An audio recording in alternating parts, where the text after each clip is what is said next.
everybody, welcome to this week's edition of Dinner a la Donna. Well, you've heard of Hasselback potatoes, right? Today we are making Hasselback chicken with polenta.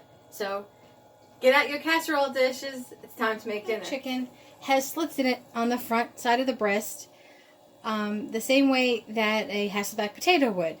And we are going to stuff it. Today we're stuffing it with blue cheese and stuffed mushrooms, so it will taste sort of like a stuffed mushroom. Last time I did this, I did it with feta cheese and spinach. There's so many endless combinations you can make that would be delicious. So I'm only making 2 breasts.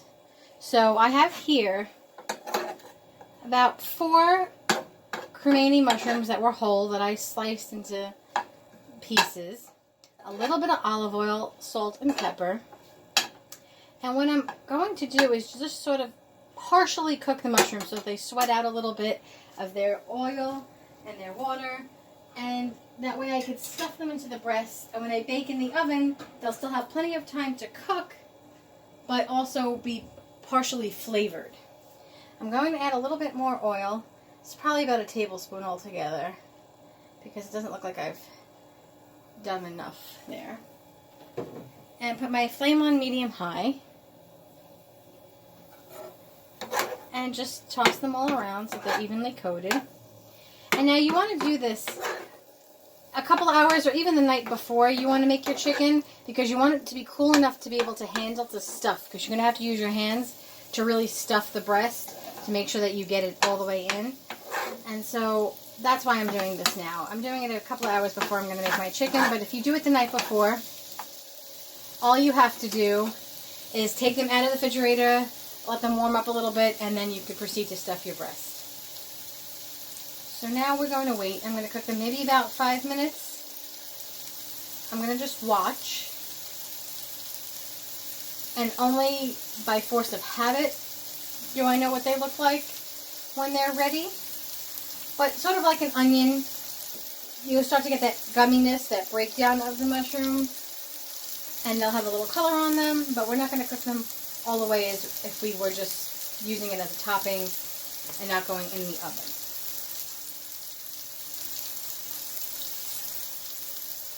I've lowered my flame a little bit, and this has probably been cooking about 2 to 3 minutes. So I was wrong about the 5 minutes. I'm going to let them cook maybe 30 seconds longer. I'm going to shut the heat, move it to a burner that wasn't on so that it cools. And then when the time comes, I'm going to use a slotted spoon. We don't want any of that extra oil. Put it in a bowl, and when I'm ready to assemble my Hasselback chicken, I will use it as part of my stuffing. And that's it. So we are all ready to start our chicken. What you're looking at is my casserole dish, sprayed with a little Pam olive oil and polenta. If you don't know what polenta is, because I certainly didn't, it looks sort of like cookie dough. It's a cornmeal-based potato-like substance. When you find it, it will be in it looks like cookie dough, in a log, wrapped in plastic. It can be found in the grains and rice aisle. There's a little tip that I wish I had when I was hunting through the grocery store looking for my polenta. Anywho, I sliced it into about 5 pieces. As you can see here, I could have probably squeezed in a couple of more. This recipe is based off of 2 that I found on foodnetwork.com that I incorporated together. So the polenta on the bottom of the chicken is the base for what is going to hold our chicken. You could add grape tomatoes, spinach, we're going to add some mushrooms, anything you'd like. My polenta is drizzled, a little olive oil on top, salt, pepper, garlic, and onion powder. These are my 2 boneless, skinless chicken breasts. What we're going to do is make little slits inside of them, on top rather, but not all the way through. Deep enough to stuff, but not all the way through the bottom. And I know it can be a little intimidating, but it's super easy. So just watch me. Give it a good tug. I mean, if you happen to cut all the way through the breast, nothing will happen because you're going to put the breast on top of the polenta. So we don't have to stress out about it. But see, I made that nice, deep cut, but not all the way through the bottom. And we're going to just make as many cuts as you can fit, or as many as you want. And if you're making, you know, for a bigger group than I am, just for yourself, add and subtract the amount of polenta and amount of chicken breast for your party, and everything pretty much else stays the same. Now these chicken breasts were purposely bought thick from a butcher, my local pork store here in Brooklyn, and they were not pounded thin. They were kept their original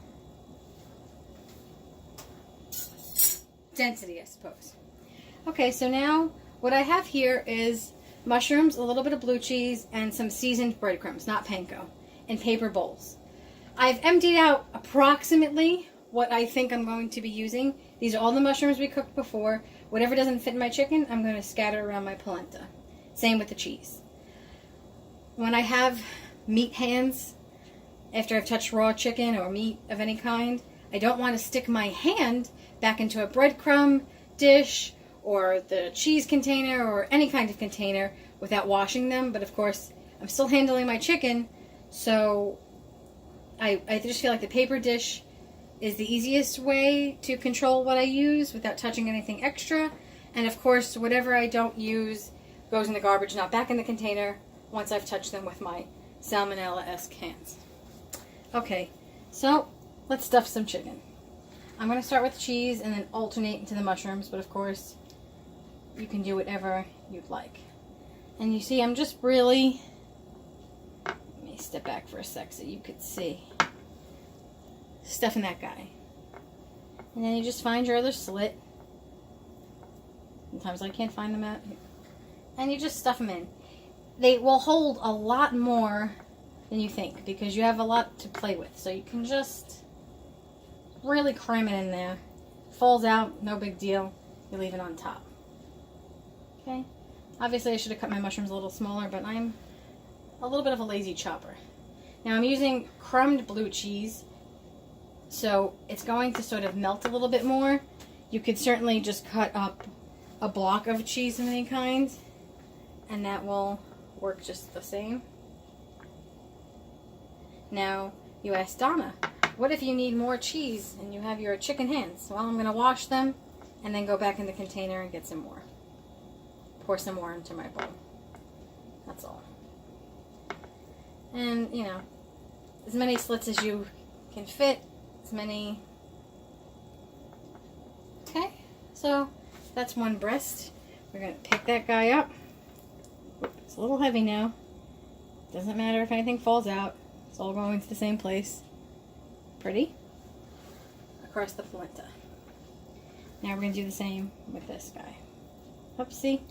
That guy went all, that slit went all the way through. But I'm not stressing. The bigger the chicken breast, the more you can stuff, the bigger your slits can be. So, let's cram that guy in. Let's cram this guy in. And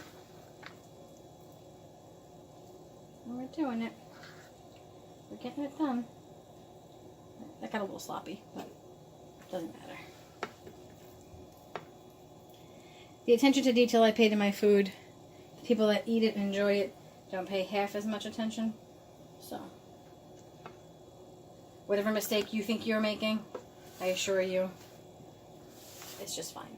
So now I'm going to take, no one will notice, the extra remaining mushrooms and drizzle them in my pan, along with the very little bit of cheese I have left. Get this out of your way so you can see.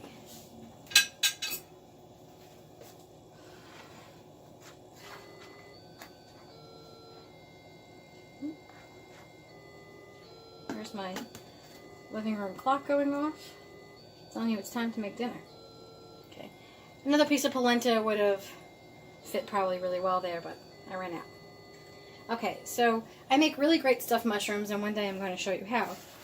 But that involves a little bit of breadcrumb, so I thought it would be a great idea to sprinkle a little breadcrumb over the top of this to give it that feel. I stuff my mushrooms with blue cheese, and so those are a lot of the same flavors here. Just a little bread topping. Not so much that you can't tell when your chicken is going to be cooked, because we still want to be able to tell. Sometimes seasoning can change the color. So we are going to cook the chicken on 375 for about an hour. I'm going to say about an hour and 15 minutes because I like my chicken really well done, but it's totally a preference thing. Make sure that it reaches the internal temperature so that it's not raw. And in a moment, I'm going to show you how to just finalize our seasoning, and then it goes right in the oven. Also, keep in mind that my chicken was out 30 minutes out of the refrigerator, patted dry completely before I started cutting, so that it was room temperature and able to be telled, that wasn't so cold, and that all of the liquid was able to be patted out. Okay, I'm going to wash my hands. I'll be right back. So, final touches before we put our food in the oven. I like to sprinkle a little lemon juice. I like that acid, and it will complement the richness of the blue cheese. Just drizzle it on. I'm not Ina Garden. Doesn't have to be fresh squeezed. A little olive oil on top. All over the chicken and the polenta. Doesn't matter that it's getting a second dose. That's fine.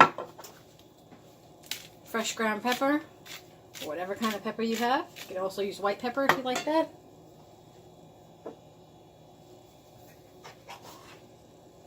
Salt.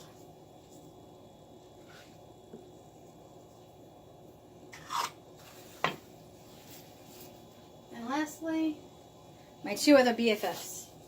Onion powder and garlic powder. Now I'm going to put it in the bottom rack of my oven, and I'll see you in an hour and 15 minutes.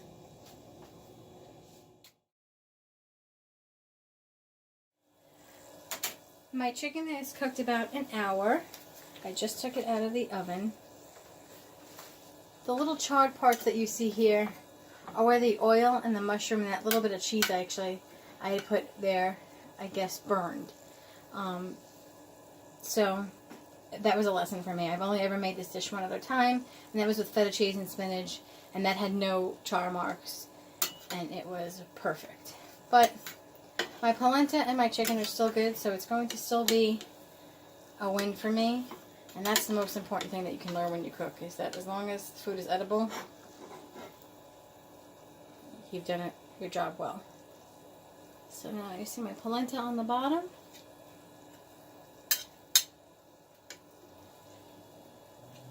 And it's perfect. The chicken is going to be delicious. So I hope you enjoy it. Dinner is served.